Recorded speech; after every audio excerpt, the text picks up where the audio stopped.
First, because it's not the time. So if it's not the time, keep praying and keep praying to God. Guide your prayers so God can show you what you need to that happens. Because sometimes we wanted to work in a ministry, but we are not prepared. We're not mature enough to work in that. So if it's that, ask God for maturity. Ask God for experience so you can be prepared to when He gives you a positive response, you are ready to respond and have a responsibility with that ministry that He's giving you. And the second response.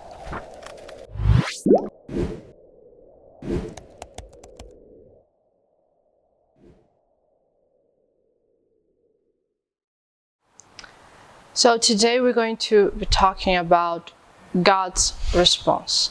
So every day we are trying to seek from God some directions about our dreams, about some decisions we need to make. But sometimes we forget about what He's speaking through His Word. So today I want you to open in 1 Samuel chapter 1. And in this moment specific, I'm going to be reading verse 14 to 16, but if you can read the whole chapter, it will be great.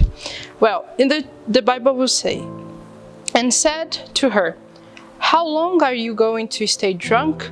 Put away your wine.' 'Not so, my lord,' Hannah replied.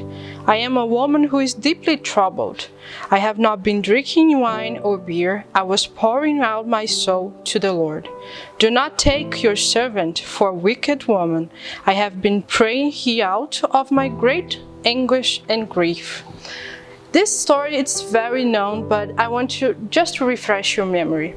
This is a story of Samuel's mother. Before he even be born, Hannah, his mother, when she was sterile, so she wouldn't have the opportunity to have a child. In that time, woman had two roles: to marry a man and to have child. And she has a problem to fulfill one of those.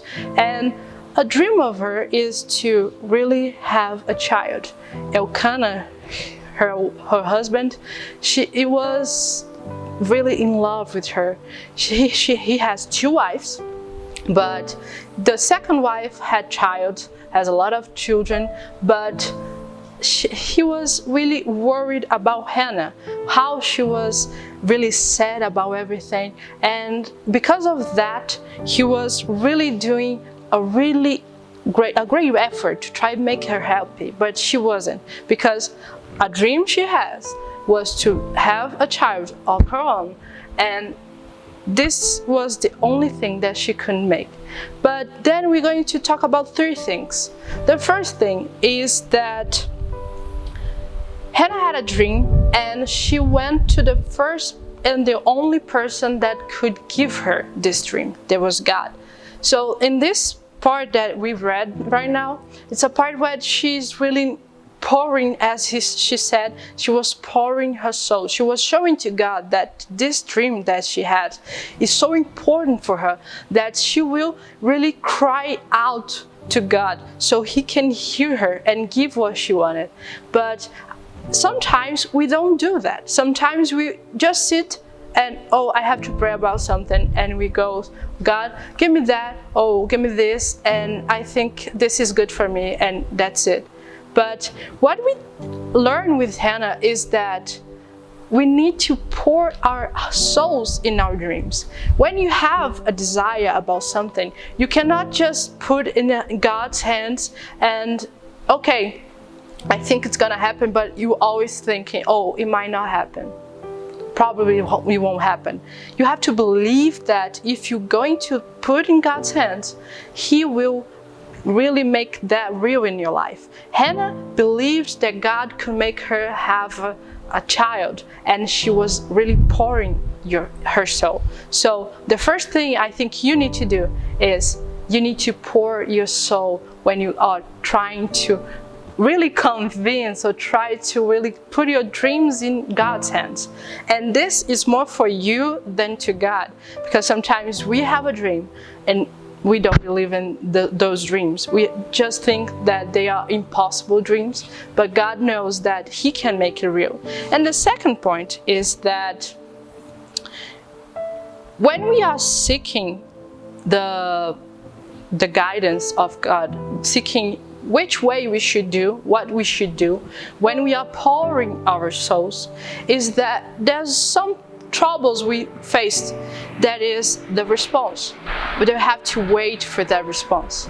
And the response, it's this waiting, it's a very, very big issue. And what you're going to do during the waiting, you have to do as Hannah did. While she was waiting for God's response, she kept going to the temple and praying every day until her dream became reality.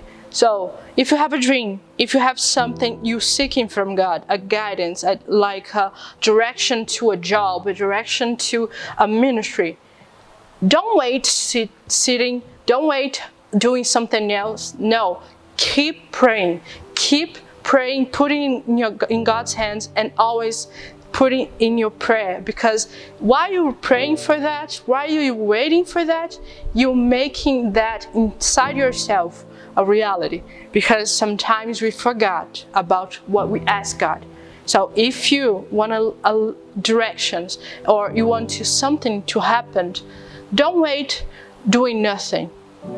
Wait continuously praying, with putting your souls always presented to God, because this is a way of you remember of what you have asked God to do. Because if nothing happens, or if something happens, you will remember the process very well. And this leads us to the third and last thing, that is what you're going to do with God's response. You have two responses. You have the positive and the negative. And how you approach each one of those, it's different. And how you approach will tell a lot about how are you doing about your relationship with God. If God gave you a positive response, it's good, it's amazing, it's what everyone is seeking, everyone wants that. But how are you going to approach? Because this dream, if He makes real, you have to pay attention, because He wants you to do something. He wants you to take out something from that moment, from that dream.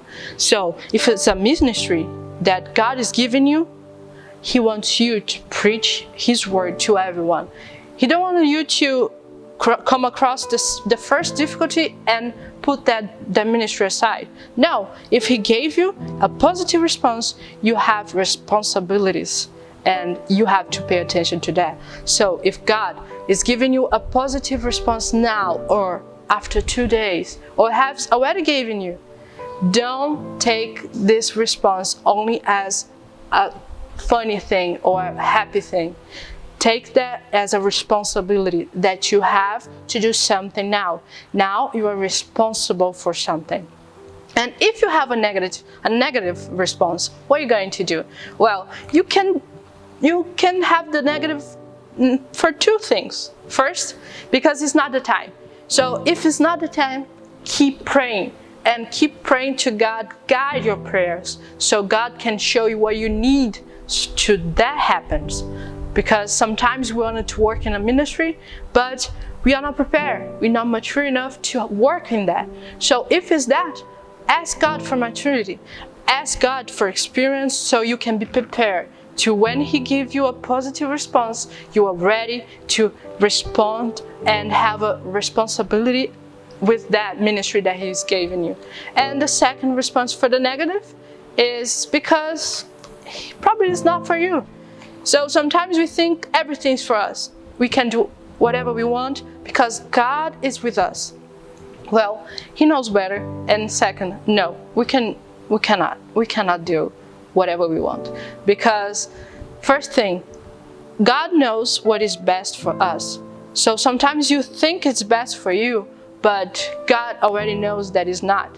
So even if you think it's a blessing for your family, it's a blessing for your life, your personal life, your professional life, your religious life, God knows if it really is. So pay attention to the negative response. It's not that God don't like you. It's not that God don't see you. He don't want to make your dreams come true. No, he really wants to make you happy, but he knows what is going to make you happy and is going to be safer for you. And it's not going to destroy everything around you or something that he already gave you. So in this moment, what I want to give you is this. Hannah, she poured out her soul. And when she received the positive response, you know what she did? She delivered her son, her firstborn, and her dream to God. She didn't see her son grow up. She saw him only for a few months, for a few years. So pay attention to what you're going to do with the response. It's not only the process, it's not only pouring out, but what you're going to do with the response. So pay attention. Don't worry if it's a negative or positive, but worry about your relationship with God guiding you to do everything. If he gave you a negative, be happy. If he gave you a positive response, be happy as well.